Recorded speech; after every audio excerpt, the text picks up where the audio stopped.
Hello and welcome to this session in which we would look at this CPA exam simulation that deals with the reliability of evidence. In this session, we're going to be looking at audit procedures, specifically two different audit procedures, and we are going to determine which audit procedure is more reliable. Is it audit procedure 1 or is it audit procedure 2? Then we're going to determine why either 1 is better than 2 or 2 better than 1 based on our knowledge of the evidence hierarchy. Let's go ahead and get started. Before we proceed any further, I have a public announcement about my company, FarhatLectures.com. Farhat Accounting Lectures is a supplemental educational tool that's going to help you with your CPA exam preparation as well as your accounting courses. My CPA material is aligned with your CPA review course such as Becker, Roger, Wiley, Gleam, Miles. My accounting courses are aligned with your accounting courses broken down by chapter and topics. My resources consist of lectures, multiple choice questions, true-false questions, as well as exercises. Go ahead, start your free trial today. Starting with the first procedure. Confirm outstanding balance amount with individual customers as opposed to verifying them with corporate client. So here they're asking us, which evidence is more reliable? Is it confirming the account balances with individuals or confirm the account balances with corporate clients? What do you think, which one is better? It's both confirmation, both coming from the outside independent sources. Which one would you think? Well, if I have to choose, I'll have to choose confirming them with corporate clients. Why? Because corporate clients might have a structure for confirming these balances. So corporate, the assumption here is corporate is you're dealing with a larger client. You are dealing with a client that might have an accounting information system rather than an individual client. So that's why 2 is better than 1. Why?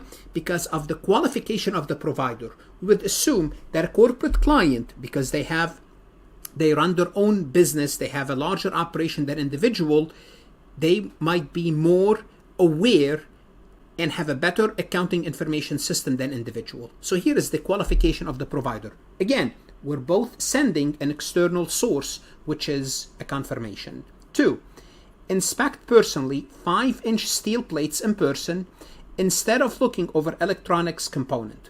What you're looking here is this. You say, okay, I'm going to either go ahead personally and then inspect the steel plates, or I'm going to look over the electronic components. Simply put, looking at the computer at those steel plates, inspecting them over a computer. Which one you think is better?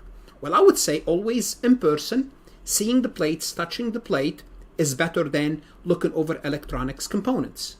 Now, what is the reliability of evidence here? It's my direct observation and the assumption here. We have to make another assumption that the auditor is qualified. Qualified to do what? To inspect those 5-inch steel plates. They can see them, they can touch them, and they have a better conclusion about their quality than looking over electronics component. 2, review replicated or duplicated sales receipts when multiple skilled individuals cross-check each other's tasks as opposed to scrutinizing records drafted by a proficient individual working alone. So which one is better? If you're looking at sales receipt, would you rather look at sales receipt when more than one individual looked over the shoulders of each other, checked each other's work as part of their internal control, or looking at sales receipt where you have one individual that's proficient, that's really good at performing, at preparing sales receipt? Well, I would say looking at sales receipt when multiple individual cross-reference, which is a better internal control than looking at one individual, although they might be very proficient, but that individual, no one is checking over their work. Here is we're relying on the internal control. Therefore, step 1, relying on the multiple skilled individual is better than looking at one individual that's really proficient in their work. If you want to look at the additional 6 audit procedures, please go to Farhat Lectures, where you will find additional video simulations, multiple choice questions, true, false, as well as lectures that's going to help you prepare for your CPA exam or help you as an accounting student.